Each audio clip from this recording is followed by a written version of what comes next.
You mentioned creation compromises. I don't know if you use that term, but how damaging are they to the faith, specifically to our brotherhood? So a good question would be, is it a Romans 14 issue, as we looked at yesterday?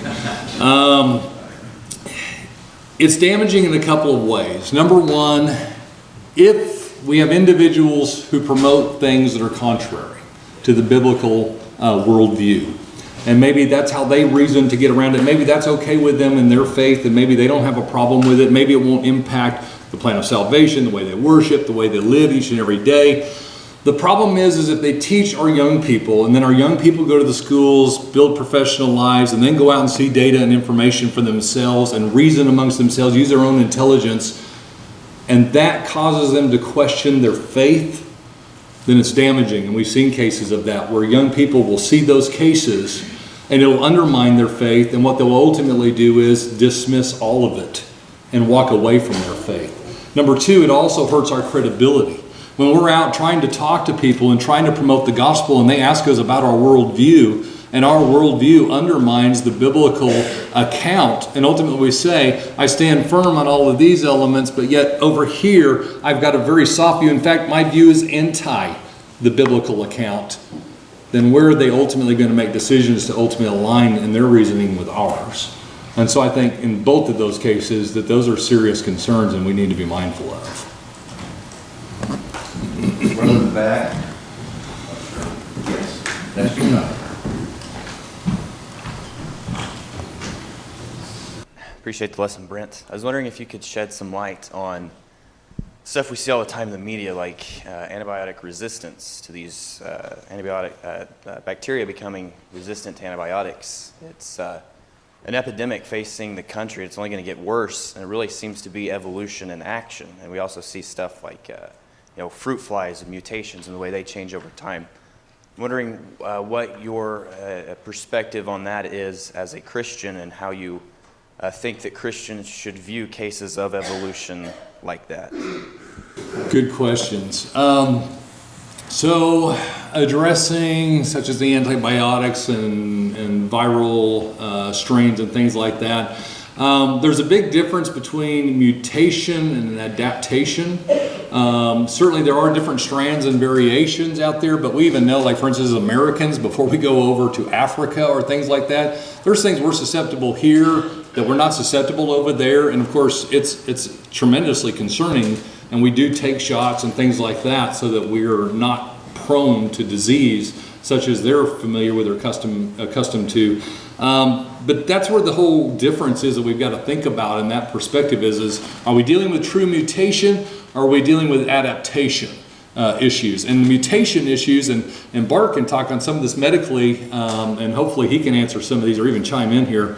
But some of the elements which we think about in those cases, like for instance, supposedly there's been testing, there was nuclear testing done by the United States back during the Cold War era around the Bikini Atolls. And there's been enough nuclear fallout in those areas that supposedly there's a lost fin on a particular shark that's covered and discussed as, oh, that's evolution. Well, that was forced and that was altered by some really cataclysmic impact. That wasn't necessarily a change where you have a new species of shark. There's been plenty of testing on Drosophila, which is fruit flies, because of the rapid turnover and high speciation or high generation rate of them, that supposedly speciation should be able to occur through testing and engineering and impact, and yet there still is a debate as to whether or not they've ever even tried to push through intelligent design a change in that species. So that's open to debate, but it's just a debatable forum and one in which people are going to look at it from different perspectives, and their worldview will drive, I think, their conclusion or what they want to see out of it. Brother Shai. Thank you, brother. Just a brief comment to add to something you said we're discussing earlier in the presentation, specifically about Genesis 2. The English name Adam is a transliteration from the original Hebrew, Adam. The spelling is the same. And the Hebrew word for ground is Adamah. So the name given to the first human male could be literally translated the ground man. That's the name that was given to him. So I thought I'd just add that interesting tidbit. Yeah, it's interesting too. The word Adam, we use is the word man, the word mankind, and also then the name for that first man throughout Genesis. So it's a good point. Things that people need to think about when they're studying those. Brother Jim. Sorry. Up here. Sorry. Thank you. One thing I think we need to be careful in teaching our children. Our children are taught that there's a discrepancy between science and Christianity, and the two are not compatible. But the two are indeed compatible. Where the trouble lies is when there's scientific theories that are not proven, and they use those to combat Christianity. So we need to make sure that our children understand that. Yeah, and I appreciate that because there's also the whole realm called, there's Christian Science, there's creation science, for instance, as it's called.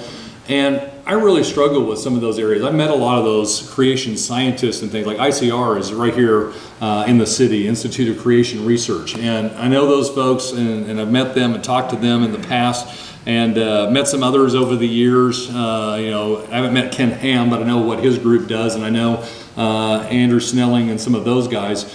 They spend all of their time just in this one area, and they so focus on trying to prove intelligent design and prove creation, forgetting that, yes, there are times in which we need to defend our faith, but they spend so much time focused on that, they miss the most critical elements. They don't have the plan of salvation right. They miss some of the scriptural applications, and apologetics isn't just a science realm. Apologetics is our defense of our faith, as even Peter says, and all the topics they talk about today, and everything we even try to defend doctrinally is apologetics. And so we really need to make sure they're also well-rounded and understand the scriptures and their faith as well. Brother Walls.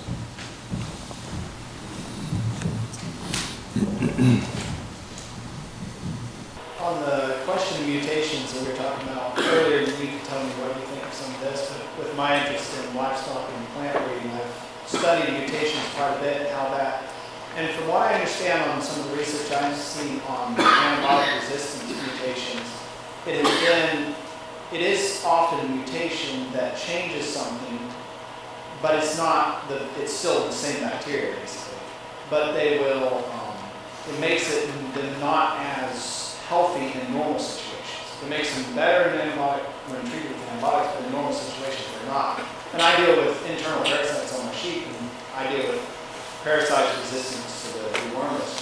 And I've noticed that just by observation, I haven't scientifically tested this, but it does seem like the ones that are resistant to those wormers, and I think it is often some type of mutation, they aren't as naturally healthy. So in a normal situation, they won't have evolved. But the main point is, they're always still the same worm. It's not changing into something else.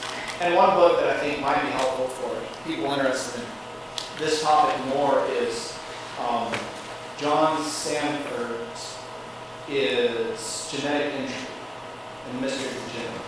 And he discusses how basically mutations, there are some that are helpful in really specialized situations, but overall mutations degrade the genetic code. And so over time, it results in decreased ability to do things and just decrease of everything that evolution says would happen. And basically, it makes it where the more time you have the reverse of evolution. This is argument. It's not that book is pretty specific on one topic, but if you are interested in that topic, any comments you have? No, thank you for sharing that.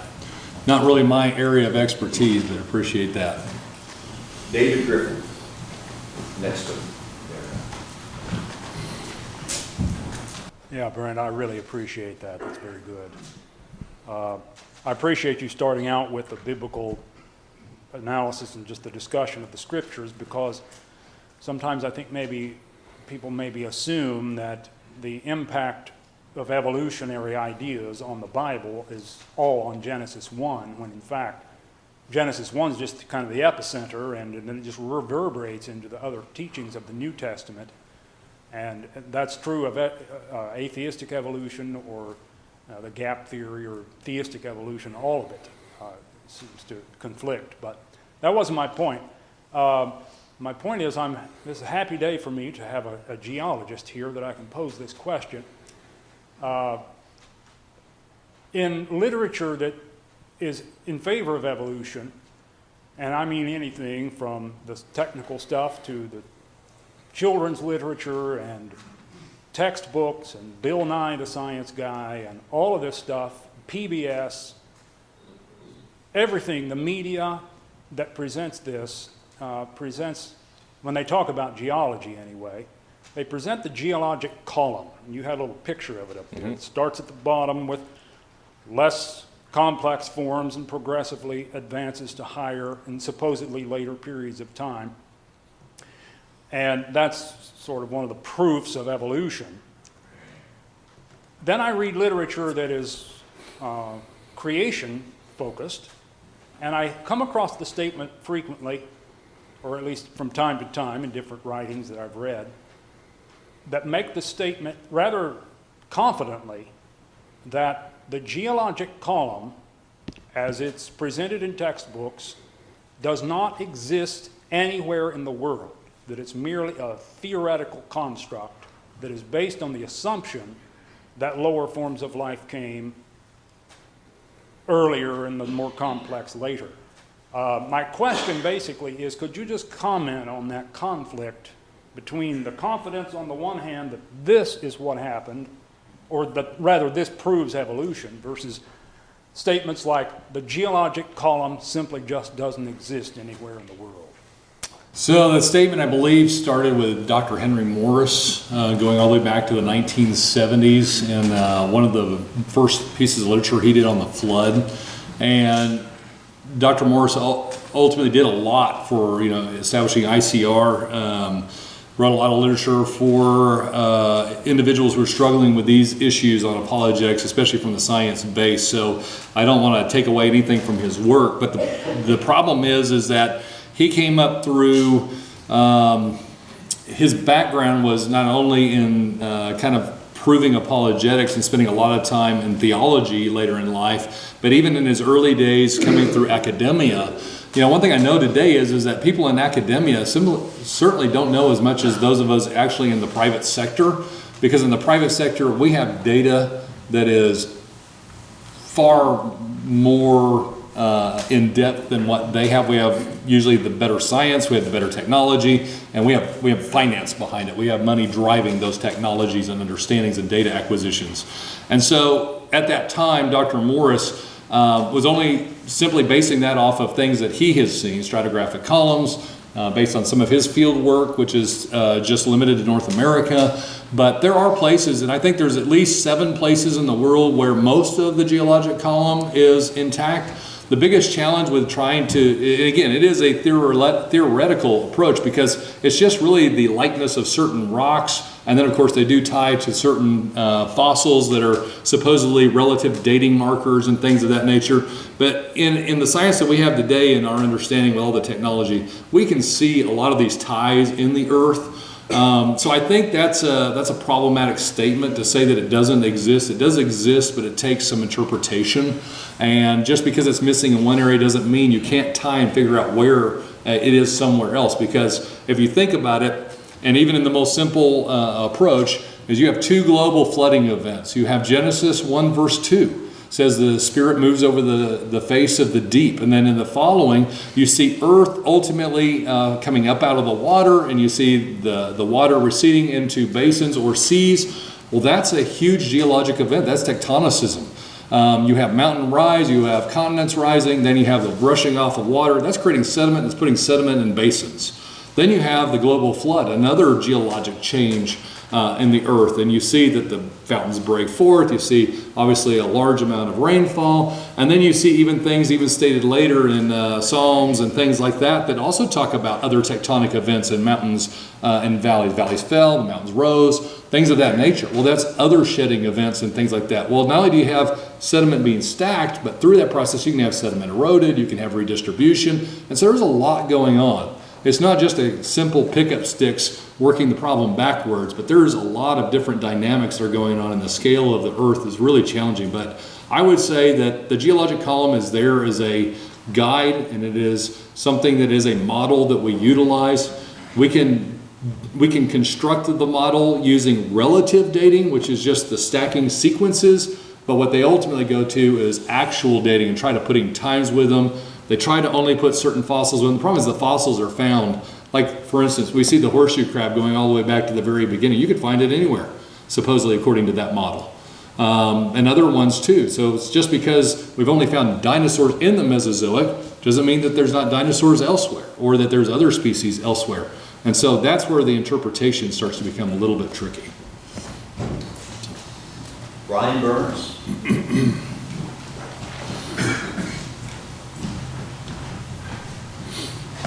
That was great. Appreciate it. Thank you.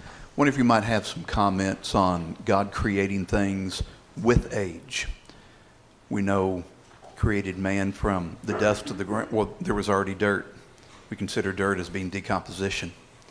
And Adam being created as an adult, and maybe how that could play into a lot of this.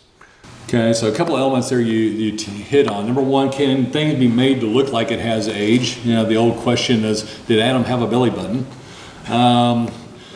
Things like that, you know, they're interesting things to think about, because certainly Adam was an adult. You know, God didn't raise a child. So in this case, he was adult. And the question is how did he get to be that way? You know, the old chicken or the egg kind of scenario. Well, it actually started with the dirt, as you said. But the interesting thing about the dirt is that you would have had soil and things immediately after water rushing off the surface. You'd have had some places where it's completely stripped, but you'd have some areas where it might have been remnant, just like mud washing off of a parking lot and things like that. You'll have deposition after rainfalls and different fluvial events. So it's interesting, because there's a lot of things that happen in the early parts of Genesis, even before the flood, like the firmament, how water came up as a mist, things like that. It was different. And so to understand that world, God gives us a glimpse, but he doesn't use the Bible as a textbook to teach us what that was like. And so that's where it gets into canopy theory and all these different ideas, and they're kind of out there. But man was different too. He lived to be hundreds of years old, all the way up to almost 1,000 years. And so things were just simply different, and we can sit there and exercise theories, but that's all they're going to be, is just theories. But the idea that, yes, God could have created things to be older looking. I mean, I think the whole earth, if it just formed all of a sudden, it didn't go through a process like the Big Bang coalescing and things of that nature. So it bypassed all of that. So yeah, it could be made older. The question became, is were the fossils already in place, things of that nature? We know God's not the author of confusion. He does want us to use our intelligence.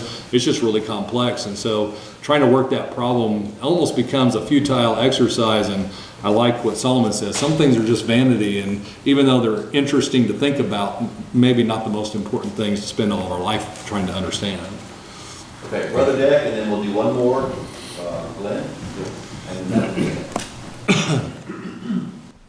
My question is kind of in our lifetime, they've discovered DNA evidence or so. Is there anything that would support evolution or creation theory in DNA? I mean, DNA is not the DNA of an ape or any other, so. So that's a biologic science, and I did take genetics courses and organic chemistry and biochemistry and things early in my career, because I actually was going the biologic route before shifting. A lot has changed since then. That was in the days of early DNA mapping.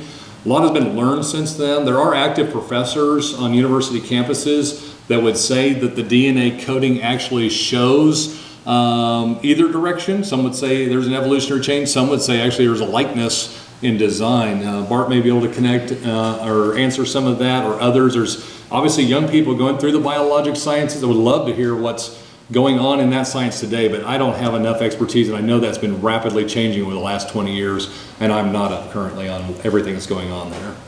Also, your slide with the horse and the fish, they found that probably in the Red Sea, because I understand there's some horse and Actually, it was found in Wyoming. and chariots in there. So. Yeah. That was actually Wyoming in the Green River Valley Formation, and that one actually has a tremendous assortment of fossils that are both land animals and also plants and also sea life. So that's interesting.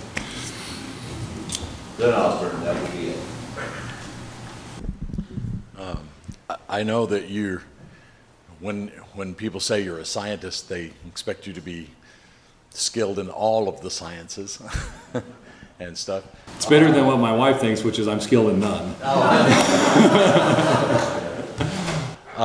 One of the fascinating things that I've been reading about and was noted in is the Bible History, that movie that's out. Yep. It talked about light time, time of far off, things, and how do we get, if light is coming to us from a galaxy far, far away, can we use that to determine the amount of time that has existed and things like that? And one point that they make is that light stretches, and I thought that was a very interesting answer. And to me, there's no variant, whenever God created the lights for us, he gave us that light. And it goes back to this age thing. Adam, one day old, looked like a full-grown man. And I think if God created the stars, then that light he made to be here, we could see it, man could see it, even though it was not very old as well. But I was just curious, have you dealt with the light, the speed of light determining age theory at all? So those were questions I had when I was younger, and especially trying to balance that perception and those questions that usually come from antagonists of the Bible who are attacking it and saying, well, look, how would you ever explain this? And that's what the atheists will throw out there. But that really comes back to an understanding of really the scriptures, putting it back into its proper context and looking at it, because it turns out over years of me thinking about that, actually the answer was there all the while. First of all, the stretching of light, the measurement of light, and all of those things, it's not my area of expertise. I understand the principles, so I guess it truly is, I'm no Einstein. But, okay, it was supposed to be a joke. We're supposed to catch on to that. It's a science show. All right, but the question on the light is answered in the scriptures, in the sense that, for instance, when it talks about there in verse 14, and God said, let there be lights in the firmament. Of course, that's the light source. That is the element that ultimately displays the light of the heavens, and divide the day from the night, and let it be for the signs and the seasons, and for the days and the years, and let them be for the lights in the firmament and the heavens to give the light on the earth. And it was so. And then he goes on and he talks about the difference between the greater light of the day and the lesser light of the night in verse 16. And then it says in verse 17, God set them in the firmament of the heavens to give light on the earth. And he says there in verse 19 that this was the evening and the morning of the fourth day. So if we back up though, it says in verse 3, I really wanted to lead with this if the power was still out today, but then God said, let there be light, and there was light. Now that's interesting, because that's not on day 4. That's backing all the way up to the very first day. And so the very first thing that we find in existence after the earth is in the heavens is light. But there is no light source except one. And of course, the great and beautiful message of all the scriptures is that light is truth and God is truth, 1 John chapter 1. So in the very beginning is this idea that light already exists. So the interesting thing is it's not how did the light get from the body to the earth in so little time. Isn't it amazing we get to learn that the light was in place and then God had put the body where it should be. And that's the thing, is we sometimes read into what we hear in science in the debates, but yet the Bible actually talks about some of that already. So it's already in place. Light is an element. It's measurable. It is something. And because of that, it was already in place before the actual body was put there.